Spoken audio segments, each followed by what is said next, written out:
আসসালামু আলাইকুম। সংবাদে আপনাদের সবাইকে স্বাগতম জানাচ্ছি আমি নুসরাত। শুরুতেই সংবাদ শিরোনাম।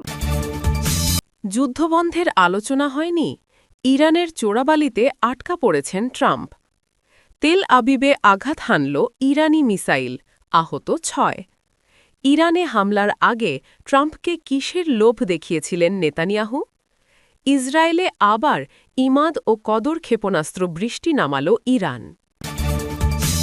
দর্শক, এতক্ষণ শুনছিলেন সংবাদ শিরোনাম। এখন বিস্তারিত। আপনি যদি ইসরায়েলের ধ্বংস চেয়ে থাকেন তাহলে চ্যানেলটি সাবস্ক্রাইব করে দিবেন এবং ভিডিওতে লাইক করে আপনার মূল্যবান মতামত কমেন্টে লিখে জানিয়ে দিবেন। এখন বিস্তারিত। ইরানের শীর্ষ কর্মকর্তারা যুক্তরাষ্ট্রের সঙ্গে কোনো আলোচনা হওয়ার বিষয়টি অস্বীকার করেছেন। মার্কিন প্রেসিডেন্ট ডোনাল্ড ট্রাম্প যুদ্ধ অবসানের লক্ষ্যে অত্যন্ত ভালো এবং ফলপ্রসূ কথোপকথন হয়েছে বলে দাবি করার মাত্র কয়েক ঘণ্টা পরই তারা এই অস্বীকৃতি জানান। সোমবার ২৩শে মার্চ একটি সোশ্যাল মিডিয়া পোস্টে ইরানি পার্লামেন্টের স্পিকার মোহাম্মদ বাগের গালিবাফ বলেন, যুক্তরাষ্ট্রের সঙ্গে কোনো আলোচনা হয়নি। এক্সের পোস্টে তিনি বলেন, যুক্তরাষ্ট্র ও ইসরায়েল ইরানের চোরাবালিতে আটকা পড়েছে।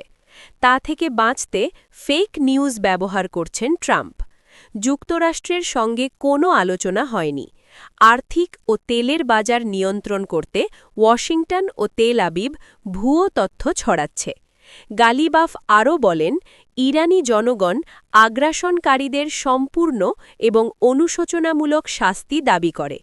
এই লক্ষ্য অর্জিত না হওয়া পর্যন্ত ইরানের সব কর্মকর্তা তাদের সর্বোচ্চ নেতা এবং জনগণের পাশে দৃঢ়ভাবে দাঁড়িয়ে আছে।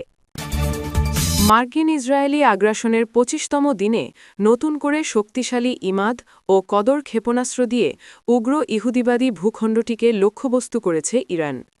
মঙ্গলবার ২৪ মার্চ অপারেশন ট্রু প্রমিস ৪ ৭৮তম ধাপে এ হামলা চালায় রেভলিউশনারি গার্ড কর্পস IRGC। ক্ষেপণাস্ত্রগুলো একের পর এক গিয়ে ইসরায়েলে আঘাত হানছে। এতে এখন পর্যন্ত ৬ জনের আহত হওয়ার খবর প্রকাশ করেছে স্থানীয় প্রশাসন। মঙ্গলবার ২৪ মার্চ সকালে তেল আবিব এলাকায় একটি ইরানি ক্ষেপণাস্ত্র ভূপাতিত করার পর তার ধ্বংসাবশেষের আঘাতে অন্তত ৬ জন আহত হয়েছেন বলে ইসরায়েলি জরুরি সেবা সংস্থা মাগেন ডেভিড অ্যাডাম ঘোষণা করেছে। ইসরায়েলি সংবাদ মাধ্যমের প্রতিবেদনে পুলিশের তেল আবিব জেলা কমান্ডারের বরাত দিয়ে জানানো হয়েছে, ১০০ কেজি ওজনের একটি ওয়ারহেডবাহী ক্ষেপণাস্ত্র ওই স্থানে আঘাত হেনেছে। এছাড়া সরাসরি সম্প্রচারিত ফুটেজে ইরানের সাম্প্রতিক ক্ষেপণাস্ত্র হামলার পর তেল আবিবের একটি অংশে ব্যাপক ক্ষয়ক্ষতির দৃশ্য দেখা গেছে। একটি স্থানে দেখা যায় ধ্বংসাবশেষে পূর্ণ একটি জনাকীর্ণ রাস্তায় জরুরি সেবা কর্মী এবং পুলিশ সদস্যরা জড়ো হয়েছেন। সেখানে বেশ কয়েকটি গাড়ি মারাত্মকভাবে ক্ষতিগ্রস্ত হয়েছে, একটি গাড়ি উল্টে পাশে পড়ে আছে এবং অন্যগুলো দুমড়ে মুচড়ে গেছে। ইরানের ওপর ইসরায়েলি ও মার্কিন হামলা শুরু হওয়ার ৪৮ ঘণ্টারও কম সময় আগে যুক্তরাষ্ট্রের প্রেসিডেন্ট ডোনাল্ড ট্রাম্পকে ফোন করেন ইসরায়েলি প্রধানমন্ত্রী বেনিয়ামিন নেতানিয়াহু। তারা এমন একটি জটিল ও দূরবর্তী যুদ্ধ শুরুর বিভিন্ন কারণ নিয়ে আলোচনা করেন, যার বিরুদ্ধে আমেরিকান এই নেতা একসময় নির্বাচনী প্রচারণা চালিয়েছিলেন। তবে নেতানিয়াহু ইরানের তৎকালীন সর্বোচ্চ নেতা আয়াতুল্লাহ আলী খামেনিকে হত্যার প্রলোভন দেখালে ট্রাম্প যুদ্ধে নামতে রাজি হন। চলতি সপ্তাহের শুরুতে গোয়েন্দাদের ব্রিফিং থেকে তথ্য পাওয়া যায় যে ট্রাম্প ও নেতানিয়াহু দুজনেই জানতেন ইরানের তৎকালীন সর্বোচ্চ নেতা আয়াতুল্লাহ আলী খামেনি এবং তার প্রধান সহযোগীরা শিগগিরই তেহরানে তার কম্পাউন্ডে বৈঠক করবেন। এটি তাদের একটি ডিক্যাপিটেশন স্ট্রাইক বা শীর্ষ নেতৃত্বকে লক্ষ্য করে হামলার মুখে ফেলবে, যে ধরনের হামলা ইসরায়েলিরা প্রায়ই করে থাকে, তবে ঐতিহাসিকভাবে যুক্তরাষ্ট্র খুব একটা করে না। ফোনালাপ সম্পর্কে অবগত ৩ ব্যক্তির মতে নতুন গোয়েন্দা তথ্য ইঙ্গিত দিয়েছিল যে বৈঠকটি শনিবার ২৮ ফেব্রুয়ারি রাত থেকে সরিয়ে শনিবার সকালে নিয়ে আসা হয়েছে। এই ফোনালাপের কথা আগে কখনো প্রকাশ পায়নি। সূত্রগুলো জানায় নেতানিয়াহু কয়েক দশক ধরে যে অভিযানের জন্য তাগিদ দিয়ে আসছিলেন সেটি নিয়ে এগিয়ে যেতে দৃঢ় প্রতিজ্ঞ ছিলেন। তিনি যুক্তি দিয়েছিলেন যে খামেনিকে হত্যা করার এবং ট্রাম্পকে হত্যা করার জন্য ইরানের আগের প্রচেষ্টার প্রতিশোধ নেওয়ার এর চেয়ে ভালো সুযোগ আর কখনো আসবে না।